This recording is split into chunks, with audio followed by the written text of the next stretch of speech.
WHO world health organisation അവരുടെ വെബ്സൈറ്റിലൂടെ പറയുന്നത് ഇന്നിൻ്റെ കാലഘട്ടത്തിൽ ആത്മഹത്യാ പ്രേരണയും മാനസിക പ്രശ്നങ്ങളും വളരെയധികം വ്യാപിച്ചു കൊണ്ടിരിക്കുമ്പോൾ അതിനെയൊക്കെ ഒരു പരിധിവരെ തടുത്തു നിർത്താൻ നമ്മുടെ ജീവിതത്തിൽ 10 ലൈഫ് സ്കില്ലുകൾ, ജീവിത മികവുകൾ, കഴിവുകൾ കണ്ടെത്തേണ്ടതുണ്ട്. ഈ 10ഉം നമ്മളിൽ സമ്മേളിച്ചു കഴിഞ്ഞാൽ തീർച്ചയായും നാം വിജയത്തിലെത്തും. നമ്മെ പരാജയപ്പെടുത്താൻ ഒരു ശക്തിക്കും സാധിക്കുകയില്ല. ജീവിതത്തിൽ ഒരിക്കൽ പോലും നമുക്ക് നിരാശയുണ്ടാവുകയില്ല എന്നൊക്കെയാണ് ഹെൽത്ത് ഓർഗനൈസേഷൻ നമ്മോട് പറയുന്നത്. അതിലേറ്റവും ഒന്നാമത്തത് ഡിസിഷൻ മേക്കിംഗ്, തീരുമാനങ്ങളെടുക്കാനുള്ള കഴിവ്. ഓരോ മനുഷ്യരും ദിവസവും ചുരുങ്ങിയത് 1400-ലേറെ തീരുമാനങ്ങൾ എടുക്കുന്നുണ്ട് എന്നാണ് കണ്ടെത്തലുകൾ. അതിൽ കൂടുതലും ഭക്ഷണത്തെ ആസ്വദിച്ചുകൊണ്ടാണ് പോലും. എവിടെ നിന്ന് കഴിക്കണം, എന്ത് കഴിക്കണം, എങ്ങനെ കഴിക്കണം, എത്ര അളവ് കഴിക്കണം എന്നിങ്ങനെ തുടങ്ങും. ഇങ്ങനെയുള്ള സില്ലി മാറ്ററുകളല്ലാത്ത വളരെ ബൃഹത്തായ ചില തീരുമാനങ്ങൾ നമുക്ക് എടുക്കേണ്ടി വരാറുണ്ട്.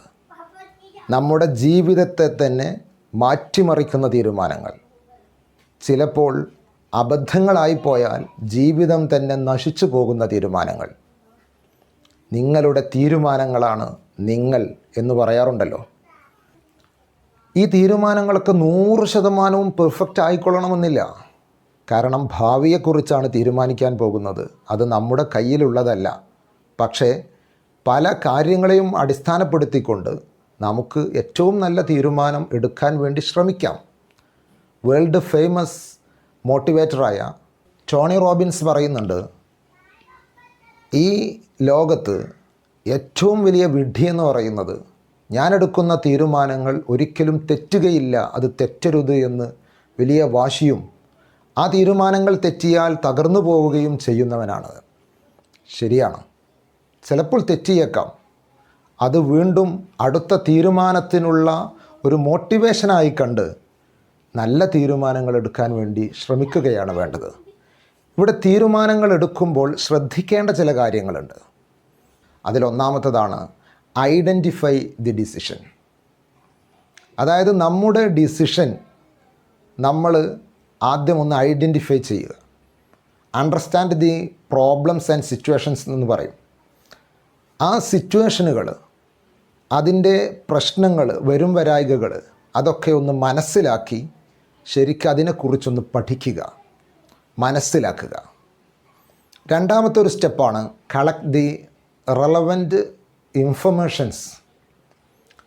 നല്ല ഇൻഫർമേഷനുകൾ, നാം എന്ത് തീരുമാനമാണോ എടുക്കാൻ പോകുന്നത് അതുമായി ബന്ധപ്പെടുത്തിക്കൊണ്ട് കിട്ടാവുന്ന അത്രയും ഇൻഫർമേഷൻസ് കളക്ട് ചെയ്യുക, ശേഖരിക്കുക. അത് സെൽഫ് അസസ്മെൻറ്റിലൂടെ ആവാം. നാം നമ്മോട് തന്നെ ചോദിച്ച് നമ്മുടെ കഴിവുകൾ കണ്ടെത്തി നമ്മുടെ പരിമിതികൾ മനസ്സിലാക്കി നാം കളക്ട് ചെയ്യുന്ന ഇൻഫർമേഷൻസ്. അതുപോലെ തന്നെ മറ്റുള്ളവരിൽ നിന്ന് ചോദിച്ച് മനസ്സിലാക്കുന്നത്. പരിശുദ്ധ ഖുർആൻ നന്മയുള്ള ആളുകളെ പരിചയപ്പെടുത്തുന്നിടത്ത് പറയുന്നുണ്ട്, വ അംറുഹും ശൂറാ ബൈനഹും. അവർ പരസ്പരം കാര്യങ്ങൾ ചർച്ച ചെയ്യുന്നവരാണ്. അള്ളാഹുവിൻ്റെ ഹബീബ് സ്വല്ലല്ലാഹു അലൈഹി വസല്ലമ തങ്ങൾ പല സമരങ്ങൾക്കും വേണ്ടി പുറപ്പെടുന്നതിന് മുൻപ് സ്വഹാബികളെ വിളിച്ച് കാര്യങ്ങൾ പറയുകയും അവരോട് അവരുടെ അഭിപ്രായങ്ങൾ ആരായുകയും ചെയ്തിരുന്നു.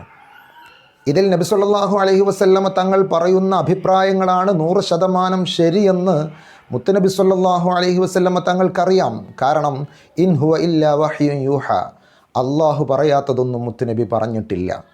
എന്നിരുന്നാലും കാര്യങ്ങൾ കൂടിയാലോചിക്കുക എന്ന ഒരു രീതി ഹബീബ് സ്വല്ലല്ലാഹു അലൈഹി വസല്ലമ തങ്ങൾ നടത്തിയിരുന്നു.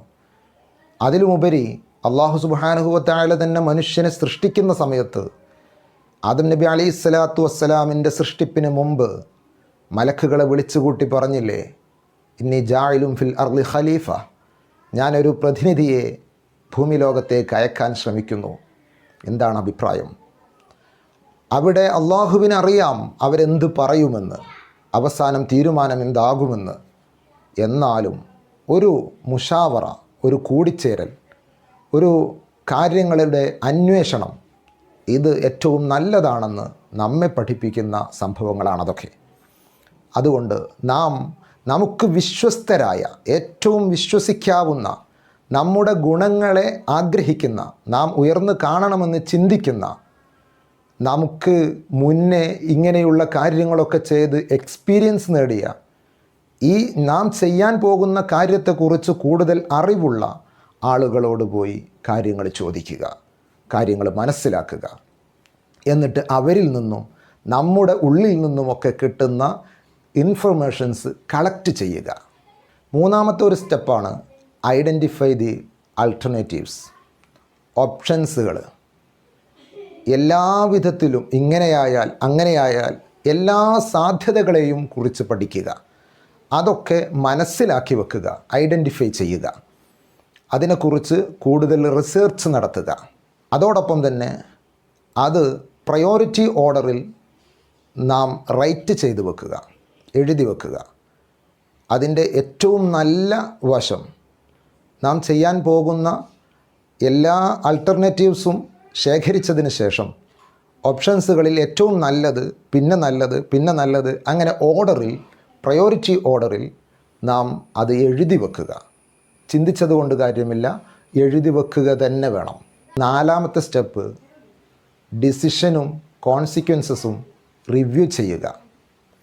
അതായത് നാം എടുക്കാൻ പോകുന്ന തീരുമാനങ്ങളുടെ ഏകദേശ കാഴ്ചപ്പാടിലേക്ക് നാം അടുത്തുകൊണ്ടിരിക്കുകയാണ്.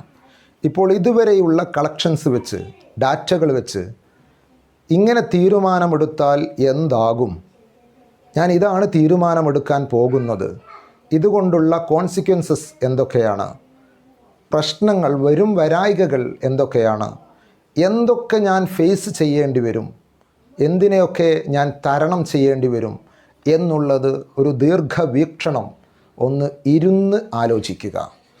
തീരുമാനങ്ങൾ എടുക്കുകയാണ്, ഡിസിഷൻ മേക്ക് ചെയ്യാൻ പോവുകയാണ്. അതിനു മുമ്പ് വല്ലാത്ത കൺഫ്യൂഷനുകളുണ്ടെങ്കിൽ നമ്മുടെ മഹാന്മാർ പഠിപ്പിച്ചതുപോലെ ഒരു 2 റക്അത്ത് ഇസ്തിഖാറത്തിൻ്റെ സുന്നത്ത് നിസ്കാരം, അതായത് സാധാരണ നിസ്കരിക്കുന്നത് പോലെയുള്ള ഒരു സുന്നത്ത് നിസ്കാരം, അതിൽ ഇസ്തിഖാറത്തിൻ്റെ 2 റക്അത്ത് സുന്നത്ത് നിസ്കാരം ഞാൻ അല്ലാഹു തആലാക്ക് വേണ്ടി നിസ്കരിക്കുന്നു എന്ന് കരുതി നിസ്കാരം തുടങ്ങുക. ഒന്നാമത്തെ റക്അത്തിൽ ഫാത്തിഹയ്ക്ക് ശേഷം ഖുൽ യാ അയ്യുഹൽ കാഫിറൂൻ എന്ന് പറയുന്ന സൂറത്ത്, രണ്ടാമത്തെ റക്അത്തിൽ ഫാത്തിഹയ്ക്ക് ശേഷം ഖുൽ ഹുവല്ലാഹു അഹദ്. ഇത് 2 സൂറത്തുകളാണ് വാരിദായി വന്നിട്ടുള്ളത്. ഏത് സൂറത്തുകളും ഓതാവുന്നതാണ്. അങ്ങനെ 2 റക്അത്ത് നിസ്കരിച്ചതിന് ശേഷം അള്ളാഹുവിനോട് നമ്മുടെ കാര്യങ്ങളൊക്കെ തുറന്നു പറഞ്ഞ് പ്രാർത്ഥിക്കുക. വാരിദായി വന്ന പ്രാർത്ഥനയുണ്ട്, അതാണ് ഏറ്റവും നല്ലത്. എന്നാലും മലയാളത്തിലും ദുആ ചെയ്യാം. അപ്പോൾ നമുക്ക് വരുന്ന എന്താണോ തീരുമാനം, അത് നാം ചെയ്യാൻ വേണ്ടി ശ്രമിക്കുക. അത് നമുക്ക് ഖൈറായിരിക്കും. നമ്മുടെ നിസ്കാരം നല്ല നിലയിലാവണം, നല്ല നിയ്യത്തോടു കൂടെ ആവണം എന്ന് മാത്രം. 5ാമത്തെ ഒരു ഭാഗം ടേക്ക് ഡിസിഷൻ. ഈ കളക്ഷൻസും അതിൻ്റെ വരും വരായികകളുമൊക്കെ ചിന്തിച്ച് അവസാനം തീരുമാനം എടുക്കുക. തീരുമാനം മനസ്സിൽ ഉറപ്പിച്ചു, എൻ്റെ ഫൈനൽ തീരുമാനം ഇതാണ്. അവിടെ നാം ഒരു കാര്യം ശ്രദ്ധിക്കണം, തീരുമാനം എൻ്റേതായിരിക്കണം. മറ്റുള്ളവർ പറയുന്നതിനനുസരിച്ച് മാത്രം, അല്ലെങ്കിൽ സാഹചര്യങ്ങളെ മനസ്സിലാക്കി മാത്രം ആവരുത്.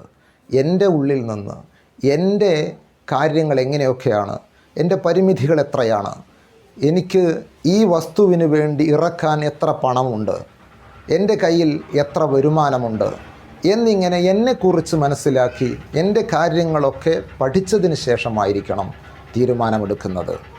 അതാണ് ഡിസിഷൻ മേക്കിംഗ്. നാം തീരുമാനമെടുത്തു കഴിഞ്ഞു, പക്ഷേ എടുത്തത് കൊണ്ട് മാത്രമായില്ല.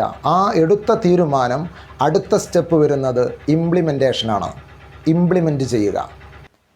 അങ്ങനെ 6ാമത്തെ സ്റ്റെപ്പിലാണ് നാം തീരുമാനം നടപ്പിൽ വരുത്തുന്നത്.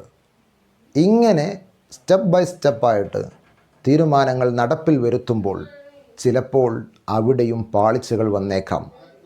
പക്ഷേ നാം ഒരു കാര്യം മനസ്സിലാക്കേണ്ടത്, പാളുമോ എന്ന് കരുതി റിസ്ക്കുള്ള കാര്യങ്ങൾ മാറ്റിവെക്കുന്നവനല്ല, മറിച്ച് ശ്രമിച്ചുകൊണ്ട് വീണ്ടും വീണ്ടും അതിൻ്റെ വിജയത്തിന് വേണ്ടി ത്വരമൂത്ത് വിജയത്തിലേക്ക് പാഞ്ഞടുക്കുന്നവനാണ് ജീവിതത്തിൽ വിജയിച്ചിട്ടുള്ളൂ. അതാണ് പരിശുദ്ധ ഖുർആൻ നമ്മോട് പറയുന്നത്, ഫഇദാ അസംത ഫതവക്കൽ അലല്ലാഹ്. ഒരു കാര്യം ചെയ്യണമെന്ന് നീ ഉറപ്പിച്ചു, ഇത് ചെയ്യാൻ പോവുകയാണെന്ന് നിൻ്റെ മനസ്സ് 100% ഉറപ്പ് പറഞ്ഞു, നിന്നോട് ചെയ്യാൻ വേണ്ടി പ്രേരണകൾ വരാൻ തുടങ്ങിയാൽ ഫതവക്കൽ അലല്ലാഹ്, ദൃഢമായി ഉറപ്പിച്ച ഒരു കാര്യത്തിൽ നീ പിന്നോട്ട് നിൽക്കേണ്ട ആവശ്യമില്ല, അള്ളാഹുവിനെ തവക്കുലാക്കി ഇറങ്ങുക. ഫല്ലാഹു യുഹിബ്ബുൽ മുതവക്കിലീൻ, അള്ളാഹുവിന് ഭരമേൽപ്പിക്കുന്നവരെ, കാര്യങ്ങളൊക്കെ ഏൽപ്പിക്കുന്ന ആളുകളെ വല്ലാത്ത ഇഷ്ടമാണ്. ബാക്കി അള്ളാഹു നിറവേറ്റിക്കൊള്ളും. അങ്ങനെ ഇംപ്ലിമെൻ്റ് ചെയ്തതിന് ശേഷം ചിലപ്പോൾ അതിൽ പാളിച്ചകൾ വന്നേക്കാം. ആ സമയത്ത് അടുത്ത സ്റ്റെപ്പിലേക്ക് പോകുന്നു. അത് ഇവാലുവേഷനാണ്. ഇവാലുവേറ്റ് ചെയ്യുക, എവിടെയാണ് പ്രശ്നം വന്നത്, എന്താണ് ഞാൻ തിരുത്തേണ്ടത് എന്ന് മനസ്സിലാക്കി അവിടെയും നമ്മുടെ ഉള്ളിൽ നിന്നും നമ്മുടെ എക്സ്പീരിയൻസിൽ നിന്നും നമ്മേക്കാൾ അറിവുള്ളവരിൽ നിന്നും കാര്യങ്ങൾ ശേഖരിച്ചുകൊണ്ട് ആ തെറ്റ് തിരുത്തുക. ഇവിടെ ആ കാര്യം നടപ്പിലായില്ല എന്ന് കരുതി ഒരിക്കലും നാം ടെൻഷൻ അടിക്കരുത്. കാരണം നമ്മൾ എത്രയൊക്കെ പ്രാക്ടീസ് ചെയ്ത് നന്മ ചിന്തിച്ച കാര്യമാണെങ്കിലും ചിലപ്പോൾ നമുക്ക് ആ കാര്യം തിന്മയായി ഭവിച്ചേക്കാം. അള്ളാഹുവിൻ്റെ വിശുദ്ധ ഖുർആൻ നമ്മോട് പറയുന്നുണ്ട്, വഅസ അൻ തക്റഹു ശൈഅൻ വഹുവ ഖൈറുൽ ലക്കും. അവർ വെറുക്കുന്ന കാര്യം ചിലപ്പോൾ അവർക്ക് വലിയ ഗുണമായിരിക്കാം, ഏറ്റവും നല്ല വസ്തുവായിരിക്കാം, പക്ഷേ അവർക്കത് മനസ്സിലായിക്കൊള്ളണമെന്നില്ല. വഅസ അൻ തുഹിബ്ബു ശൈഅൻ വഹുവ ശർറുൽ ലക്കും. അവർക്ക് വലിയ ഇഷ്ടമായിരിക്കും, പക്ഷേ യഥാർത്ഥത്തിൽ അവർക്കത് ദോഷമായി ഭവിക്കാനുള്ളതാണ്. അള്ളാഹു ആണ് ഏറ്റവും അറിയുന്നവൻ. വഅൻതും ലാ തഅലമൂൻ, നിങ്ങൾ അറിവില്ലാത്തവരാണ്. ആ വസ്തുക്കളെക്കുറിച്ച്, ഭാവിയെക്കുറിച്ച് നിങ്ങൾക്ക് അറിയില്ല. അതുകൊണ്ട് വേദനിക്കേണ്ടതില്ല. അത് എനിക്കെന്തോ ഭവിഷ്യത്ത് വരാനിരുന്നതാണ്. അള്ളാഹു സുബ്ഹാനഹു വ തആല ചെറിയ നിലക്ക് അത് തട്ടിക്കളഞ്ഞതാണെന്ന് മനസ്സിലാക്കി അതിൽ സമാധാനിക്കുകയാണ് വേണ്ടത്. ഒരു ഉദാഹരണം പറയാം. നമ്മുടെ വീടിൻ്റെ മുറ്റത്ത് കുട്ടി കളിച്ചു കൊണ്ടിരിക്കുമ്പോൾ അവൻ്റെ മുന്നിലൂടെ ഒരു നല്ല ഭംഗിയുള്ള ഒരു പാമ്പ് പാസ് ചെയ്തു പോകുന്നു. ആ പാമ്പിൻ്റെ വരവും പാമ്പിൻ്റെ ഭംഗിയും കണ്ട് കുട്ടി സ്വാഭാവികമായും അതിനെ പിടിക്കാൻ നോക്കും. ഇത് കാണുന്ന രക്ഷിതാവ് എന്ത് ചെയ്യും? ആ കുട്ടിയെ പിടിച്ചു വെക്കും. കുട്ടി ഷൗട്ട് ചെയ്തുകൊണ്ട് വളരെ ഉച്ചത്തിൽ കരയും. കാരണം കുട്ടി ഇഷ്ടപ്പെട്ട നല്ല ഭംഗിയുള്ള ഒരു വസ്തുവാണ് നഷ്ടപ്പെടാൻ പോകുന്നത് എന്ന് കുട്ടി മനസ്സിലാക്കി കരയും. പക്ഷേ രക്ഷിതാവ് വിടുകയില്ല. രക്ഷിതാവ് പിടിച്ചു കൊണ്ടുപോകും. കാരണം പക്വതയുള്ള, കാര്യങ്ങൾ മനസ്സിലാക്കാൻ കഴിവുള്ള, അറിവുള്ള രക്ഷിതാവിനറിയാം എൻ്റെ കുട്ടിക്ക് ഇത് നാശമാണ്, ഇത് ഭംഗിയുള്ളതാണ്, രസമുള്ളതാണ്, പക്ഷേ കുട്ടി തൊട്ട് കഴിഞ്ഞാൽ ചിലപ്പോൾ പാമ്പ് തിരിഞ്ഞു കൊത്തിയേക്കാം, എൻ്റെ കുട്ടിക്ക് നഷ്ടമായിരിക്കും. അതുകൊണ്ട് ഭാവിയിൽ വരാനിരിക്കുന്ന നഷ്ടത്തെക്കുറിച്ച് ആലോചിച്ച് അത് മനസ്സിലാക്കാൻ പ്രാപ്തിയുള്ള ആ രക്ഷിതാവ് ഇങ്ങനെ കുട്ടിയെ കൺട്രോൾ ചെയ്യുന്നുണ്ടെങ്കിൽ, കുട്ടിയുടെ കരച്ചിലിന് വിട്ടുകൊടുക്കാതിരിക്കുന്നുണ്ടെങ്കിൽ ഇതേ അവസ്ഥയാണ്. സൃഷ്ടിച്ച റബ്ബിന് അവൻ്റെ സൃഷ്ടിയായ നമ്മെക്കുറിച്ച് നല്ല ധാരണയുണ്ട്. നമുക്കേതാണ് നല്ലത്, ഏതാണ് തിന്മ എന്ന് അവനറിയാം. അവൻ അതിനനുസരിച്ച് ചെയ്യൂ എന്ന് മനസ്സിലാക്കി ആ കാര്യത്തിൽ സംതൃപ്തി അടയുകയാണ് വേണ്ടത്. സ്റ്റെപ്പ് ബൈ സ്റ്റെപ്പായിട്ടാണ് നാം കാര്യങ്ങൾ ഡിസിഷൻ മേക്ക് ചെയ്യേണ്ടത്, കാര്യങ്ങൾ തീരുമാനിക്കേണ്ടത്. അല്ലാഹു സുബ്ഹാനഹു വ തആല നല്ല കാര്യങ്ങൾ തീരുമാനിക്കാനും ജീവിതത്തിൽ വിജയിക്കാനും നമുക്കൊക്കെ തൗഫീഖ് നൽകുമാറാവട്ടെ. നമ്മയും നമ്മുമായി ബന്ധപ്പെട്ട എല്ലാവരെയും അള്ളാഹുവിൻ്റെ സജ്ജനങ്ങളിൽ അള്ളാഹു ഉൾപ്പെടുത്തട്ടെ. ആമീൻ. അസ്സലാമു അലൈക്കും വറഹ്മത്തുള്ളാഹി വബറകാതുഹു.